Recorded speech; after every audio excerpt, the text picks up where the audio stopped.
الحمد لله الذي نحمده ونستعينه ونستغفره ونؤمن به ونتوكل عليه ونعوذ بالله من شرور أنفسنا ومن سيئات أعمالنا من يهده الله فلا مضل له ومن يضلله فلا هادي له وأشهد أن لا إله إلا الله وحده لا شريك له وأشهد أن سيدنا ونبينا ومولانا محمد عبده ورسوله أرسله بالحق بشيرا ونذيرا. قال الله تعالى في القرآن المجيد والفرقان الحميد: إن الله وملائكته يصلون على النبي يا أيها الذين آمنوا صلوا عليه وسلموا تسليما. اللهم صل وسلم وبارك على سيدنا ونبينا ومولانا محمد وعلى آل محمد صلى الله عليه وسلم. وقال تعالى في القرآن المجيد والفرقان الحميد: حاميم والكتاب المبين إنا أنزلناه في ليلة مباركة إنا كنا منذرين. صدق اللہ العظیم. نگاہ عشق و مستی میں وہی اول وہی آخر، وہی قرآن وہی فرقان وہی یاسی وہی طٰہٰ. اے ختم رسل سید کل سرور ذیشان سلطانوں کے سلطان، تم قبلہ دل کعبہ جاں مرکز عرفاں اور حاصل ایمان. السلام علیکم ورحمۃ اللہ وبرکاتہ. حاضرین اکرام، ابھی میں نے جس آیت کریمہ کی تلاوت کا شرف حاصل کیا ہے اس میں اللہ تبارک و تعالیٰ فرماتا ہے: حامیم، حق کو واضح کرنے والی کتاب کی قسم، ہم نے اسے ایک بابرکت رات میں نازل فرمایا ہے، اور یہ ہماری شان ہے کہ ہم بر وقت خبردار کیا کرتے ہیں، اور ہر اہم کام کا فیصلہ اسی رات کو ہوتا ہے. حاضرین اکرام، یہ آیتیں سورۃ دخان کی ابتدائی آیتیں ہیں. یہ سورہ بھی ان 7 سورتوں میں سے ایک ہے جن کا آغاز حامیم سے ہوتا ہے. آغاز میں ہی اللہ تبارک و تعالیٰ اپنے کتاب مبین کی قسم اٹھاتا ہے اور فرماتا ہے کہ ہم نے ہی اسے ایک بابرکت رات میں نازل فرمایا ہے. یہ نہ تو انسانوں اور جنوں میں سے کسی ایک فرد واحد کی تصنیف ہے اور نہ ہی دانشوروں کے کسی بورڈ کے مشوروں سے اس کا کوئی حصہ بنایا گیا ہے. اللہ تبارک و تعالیٰ فرماتا ہے کہ اسے ہم نے ایک بابرکت والی رات میں نازل فرمایا ہے. وہ کون سی رات ہے جسے اللہ تبارک و تعالیٰ برکتوں والی رات قرار دے رہا ہے؟ حضرت اکرمہ اور ایک جماعت کا خیال یہ ہے کہ وہ 15ویں شعبان کی رات ہے، جس میں اللہ تبارک و تعالیٰ لوح محفوظ سے اس کو آسمانی دنیا پر نازل فرمایا، پھر آہستہ آہستہ نبی اکرم صلی اللہ علیہ وسلم پر نازل فرماتا گیا. ویسے تو لیلۃ البارات اور لیلۃ القدر دونوں بھی برکتوں والی راتیں ہیں، لیکن آج میں لیلۃ البارات کی کچھ فضیلتیں بیان کرنے کی کوشش کروں گا. لیلۃ البارات نصف شعبان کو کہا جاتا ہے، اور نبی اکرم صلی اللہ علیہ وسلم نے شعبان کی جو فضیلت بیان فرمائی ہے اس سے ہمیں اس کی شان و شوکت کا اندازہ صاف ہوتا ہے، اس کی شان و شوکت صاف نظر آتی ہے. نبی اکرم صلی اللہ علیہ وسلم فرماتے ہیں کہ شعبان کے مہینے کو تمام مہینوں پر وہ فضیلت حاصل ہے جس طرح نبی اکرم صلی اللہ علیہ وسلم کو تمام انبیاء پر حاصل ہے، اور ماہ رمضان شریف کو تمام مہینوں پر وہ فضیلت حاصل ہے جس طرح اللہ تبارک و تعالیٰ کو اس کے تمام بندوں پر ہے. نبی اکرم صلی اللہ علیہ وسلم نے فرمایا کہ اللہ تعالیٰ جسے چاہتا ہے اسے چن لیتا ہے، اور نبی اکرم صلی اللہ علیہ وسلم شعبان کا تمام مہینہ روزہ رکھا کرتے تھے اور فرماتے تھے کہ اس مہینے میں اللہ تبارک و تعالیٰ اپنے بندوں کے تمام اعمال اٹھا لیتا ہے. اور صحابہ اکرام سے یہ سوال کیا کہ کیا تمہیں معلوم ہے کہ اس مہینے کو شعبان کیوں کہا گیا ہے؟ صحابہ اکرام نے عرض کیا: یا رسول اللہ، اللہ اور اس کے رسول صلی اللہ علیہ وسلم بہتر جانتے ہیں، خوب جانتے ہیں. پھر نبی اکرم صلی اللہ علیہ وسلم فرماتے ہیں کہ اس مہینے میں خیر کثیر تقسیم کیا جاتا ہے، اسی لیے اسے شعبان کہا گیا ہے. شعبان کا لغوی معنی شاخ اور حصے کے ہے، کیونکہ اس میں خیر کثیر کے کئی قسمیں مخلوق میں تقسیم کیے جاتے ہیں۔ حضرت معاذ رضی اللہ تعالی عنہ کے صاحبزادے حضرت یحییٰ فرماتے ہیں کہ شعبان کے 5 حروف ہیں، شین، عین، با، الف اور نون، اور ہر ایک حروف کے بدلے اللہ تبارک و تعالی مومنوں کو ہدیہ و تحفہ عطا کرتا ہے۔ شین کے بدلے شرف و شفاعت، عین کے بدلے عزت و کرامت، با کے بدلے نیکی اور خیر، الف کے بدلے الفت اور محبت، اور نون کے بدلے نور و عرفان عطا کرتا ہے۔ اس سے ہمیں معلوم ہوتا ہے کہ شعبان کے مہینے میں شعبان اپنے نام میں ہی کئی ساری فضیلتیں رکھتا ہے۔ حضرت ابو ہریرہ رضی اللہ تعالی عنہ سے روایت ہے کہ نبی اکرم صلی اللہ علیہ وسلم نے فرمایا کہ اللہ تبارک و تعالیٰ نے اپنے رحمت کے 100 حصوں میں تقسیم کر دیے ہیں، اپنے رحمت کو 100 حصوں میں تقسیم کر دیے ہیں، جس میں سے صرف ایک حصہ زمین پر نازل فرمایا ہے، اور اس ایک حصے سے یہ بھی ہے کہ تمام مخلوق کے اندر رحمت پیدا کر دی گئی ہے، جس سے وہ ایک دوسرے پر رحم کرتے ہیں۔ یہاں تک کہ ایک چوپایا بھی اس خوف سے اپنے بیٹے پر پاؤں نہیں رکھتا تاکہ اسے تکلیف نہ پہنچے۔ مسلم شریف کی ایک دوسری روایت ہے کہ نبی اکرم صلی اللہ علیہ وسلم نے فرمایا کہ باقی بچے 99 حصے اللہ تبارک و تعالی قیامت کے دن نازل فرمائے گا اور اس طرح رحم کرے گا۔ کہا جاتا ہے کہ رجب کا مہینہ انسانی بدن کو گناہوں کی میل و کچیل سے پاک کرتا ہے، شعبان کا مہینہ دل کو گناہوں کے عیوب سے پاک کرتا ہے، اور ماہ رمضان شریف کا مہینہ روح کو پاک کرتا ہے۔ اسی لیے اگر کوئی شخص رجب کے مہینے میں اپنے بدن کو گناہوں کی میل و کچیل سے پاک کر لیتا ہے تو وہ شعبان کے مہینے میں اپنے دل کو پاک کر لیتا ہے، اور اگر شعبان کے مہینے میں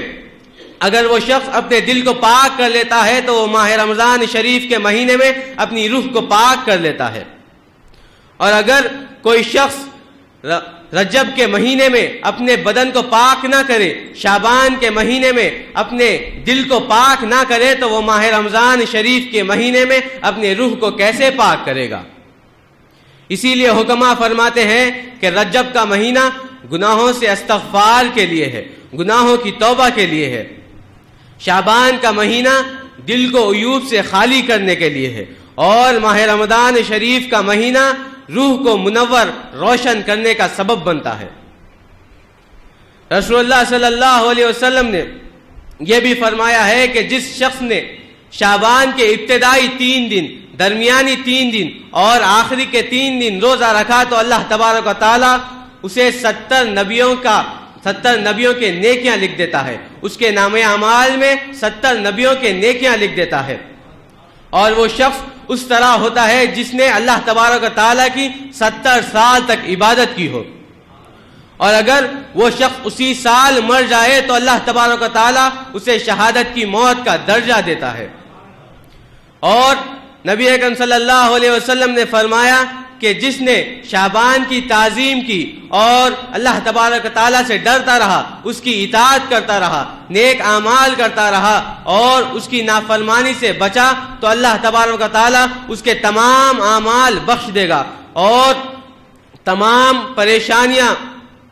اس کے تمام پریشانیاں، آزمائشیں اور بیماریوں کو اس سے بچا لے گا جو اس سال وقوع پذیر ہونے والی تھی۔ اب تک میں نے جس احادیث کریمہ آپ کے سامنے ذکر کیا ہے وہ اس میں رسول اللہ صلی اللہ علیہ وسلم نے شعبان کی فضیلت فرمائی ہے۔ اب میں وہ احادیث شریفہ آپ کے سامنے ذکر کروں گا جس میں اللہ تبارک و تعالیٰ کے رسول صلی اللہ علیہ وسلم نے شب برات کی فضیلت بیان کی ہے۔ نبی اکرم صلی اللہ علیہ وسلم فرماتے ہیں کہ جس شخص نے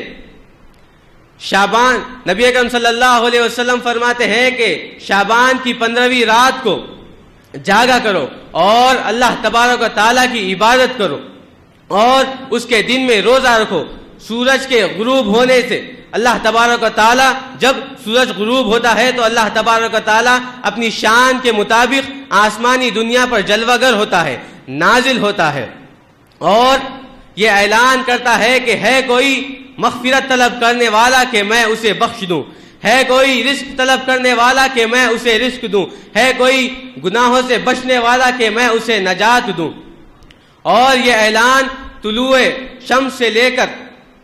غروب شمس سے لے کر طلوع فجر تک ہوتے رہتا ہے۔ ام المومنین بی بی عائشہ صدیقہ رضی اللہ تعالی عنہا سے مروی ہے کہ آپ فرماتی ہیں کہ رسول اللہ صلی اللہ علیہ وسلم ایک مرتبہ آرام فرما رہے تھے، اچانک انہوں نے نبی اکرم صلی اللہ علیہ وسلم کو اپنے بستر پر نہ پایا اور نبی اکرم صلی اللہ علیہ وسلم کی تلاش میں باہر نکل آئی تو نبی اکرم صلی اللہ علیہ وسلم کو جنت البقیع میں پایا۔ دیکھتے ہیں کہ آپ صلی اللہ علیہ وسلم آسمان کی طرف اپنے سر مبارک اور ہاتھ مبارک اٹھائے ہوئے ہیں۔ جب رسول اللہ نے بی بی عائشہ صدیقہ رضی اللہ تعالی عنہا کو دیکھا تو فرمایا کہ آج کی رات اللہ تبارک و تعالی بنو قلب کے قبیلہ قلب کے بکریوں کے بالوں کے مانند اللہ تبارک و تعالی بندوں کو بخش دیتا ہے، ان کے گناہوں کو بخش دیتا ہے۔ حضرت ابو سعید رضی اللہ تعالی عنہ سے روایت ہے کہ نبی اکرم صلی اللہ علیہ وسلم نے فرمایا کہ شعبان کی 13ویں رات کو جبرائیل امین نبی اکرم صلی اللہ علیہ وسلم کی بارگاہ میں حاضر ہوئے اور عرض کیا، یا رسول اللہ تہجد کا وقت ہوا ہے، اٹھیے نماز ادا کیجئے اور اللہ تبارک و تعالیٰ سے اپنی امت کی مغفرت کی دعا کیجئے۔ نبی اکرم صلی اللہ علیہ وسلم اٹھتے ہیں، نماز ادا کرتے ہیں اور اپنی رب کی بارگاہ میں سجدہ ریز ہو کر اپنی امت کی بخشش کی دعا کرتے ہیں،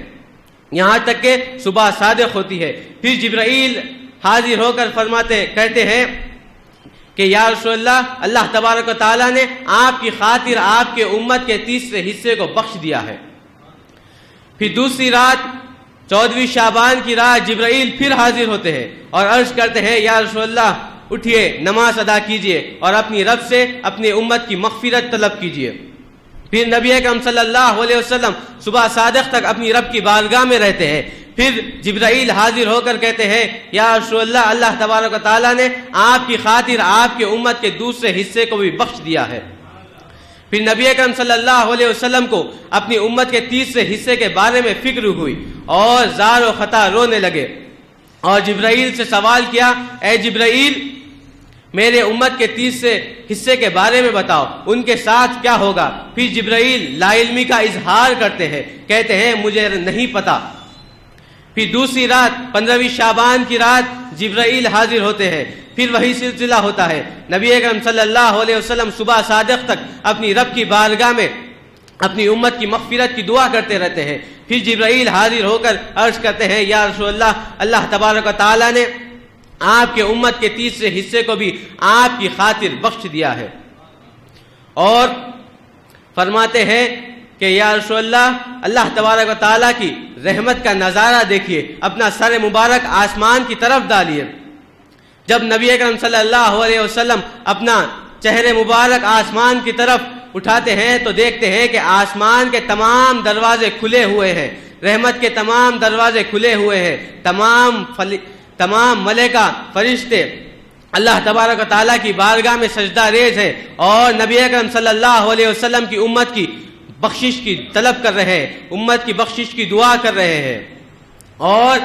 یہ اعلان کر رہے ہیں کہ مبارک ہو جس نے اللہ تبارک و تعالیٰ کے ڈر سے آنسو بہائے ہیں، مبارک ہو جس نے اللہ تبارک و تعالیٰ کا ذکر کیا ہو، نبی اکرم صلی اللہ علیہ وسلم کے اوپر صلاۃ و السلام بھیجے ہو، اور ساتوں آسمان پر ایک ایک فرشتہ ٹھہرا ہوا ہے جو ہر اس شخص کو مبارکباد دے رہا ہے جو کل کی رات یعنی شب برات کی رات اللہ تبارک و تعالیٰ کا کلام قرآن پاک کی تلاوت کر رہا ہو۔ اور نبی اکرم صلی اللہ علیہ وسلم نے فرمایا کہ آج کی رات اللہ تبارک و تعالیٰ قبیلہ کلب کے بکریوں کے بالوں سے زیادہ اللہ تبارک و تعالیٰ جہنمیوں کو جہنم سے نکال دے گا۔ حضرت ابو ہریرہ رضی اللہ تعالی عنہ سے روایت ہے کہ آپ فرماتے ہیں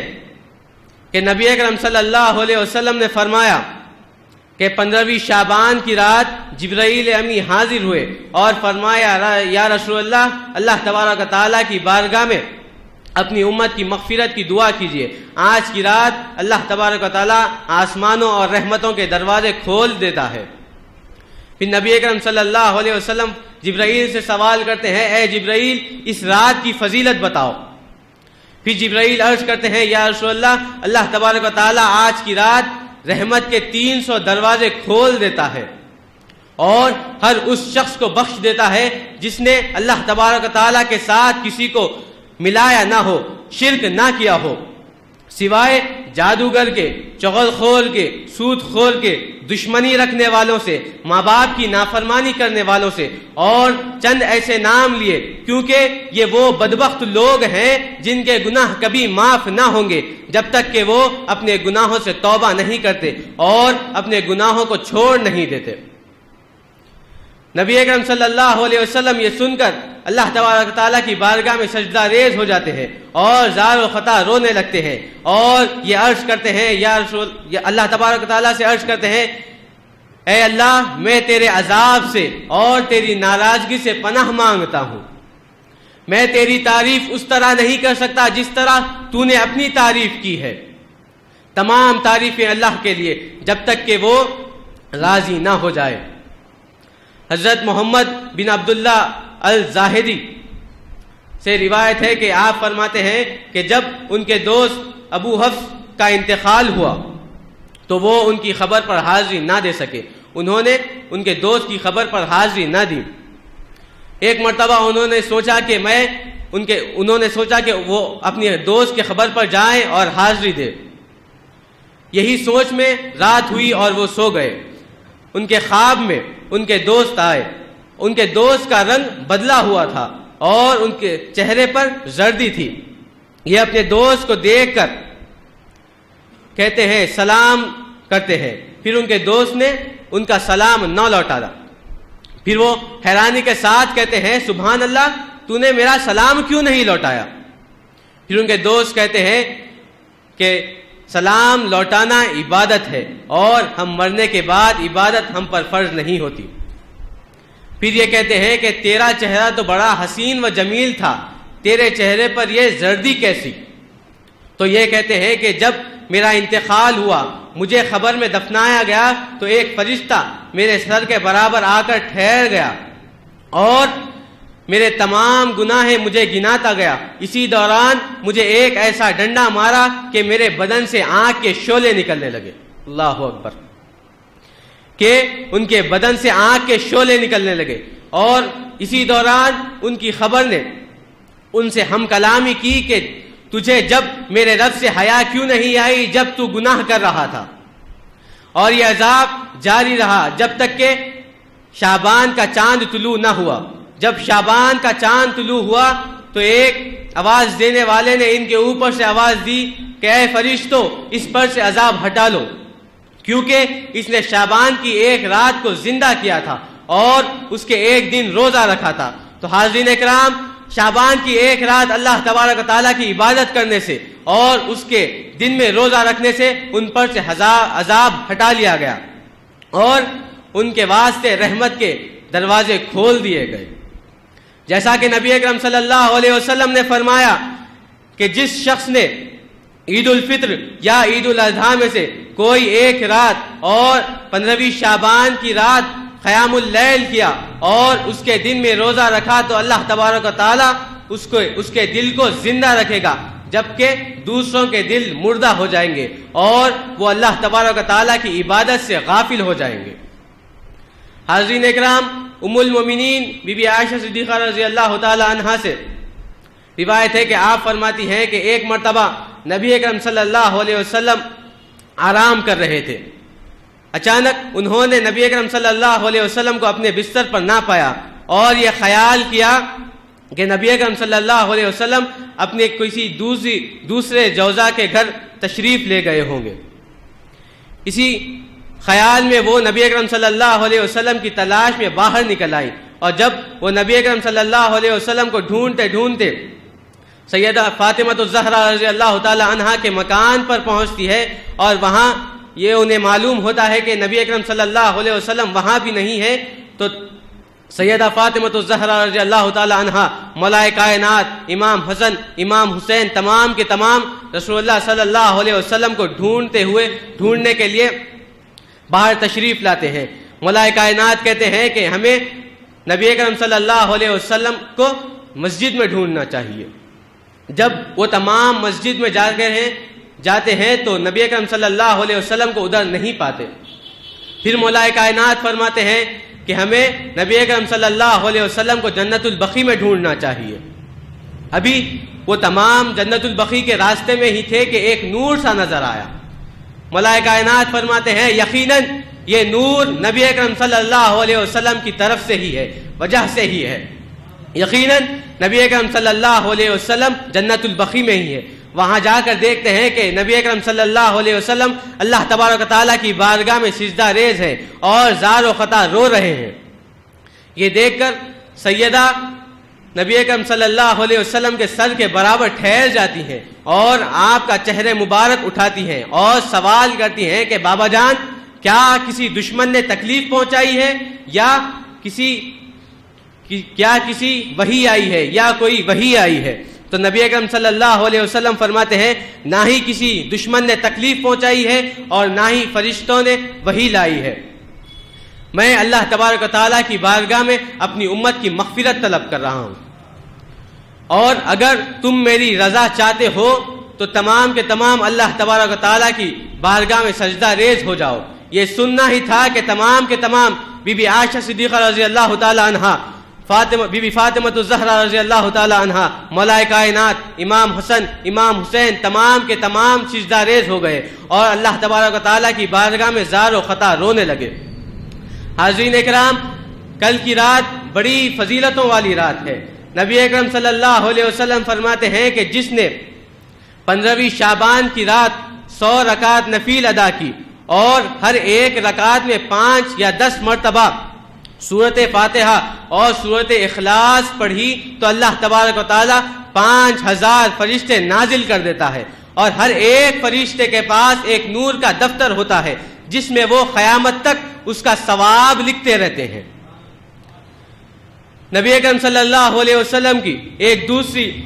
حدیث ہے کہ نبی اکرم صلی اللہ علیہ وسلم فرماتے ہیں کہ قسم ہے اس ذات کی جس نے نبی اکرم صلی اللہ علیہ وسلم کو نبی بنا کر حق کے ساتھ نبی بنا کر بھیجا ہے، کہ جس شخص نے آج کی رات یعنی 15ویں شعبان کی رات اللہ تبارک و تعالیٰ کے رسول صلی اللہ علیہ وسلم پر درود پڑھا تو اللہ تبارک و تعالیٰ اسے تمام نبیوں، انبیاءوں، ملکہ، فرشتے، ملائکہ، فرشتے اور تمام انسانوں کے برابر نیکیاں لکھ دیتا ہے، اس کے نام اعمال میں تمام کے نیکیاں لکھ دیتا ہے۔ انہی چند کلمات کے ساتھ میں اپنی بات کو ختم کرتا ہوں۔ وآخر الدعوانا الحمدللہ رب العالمین۔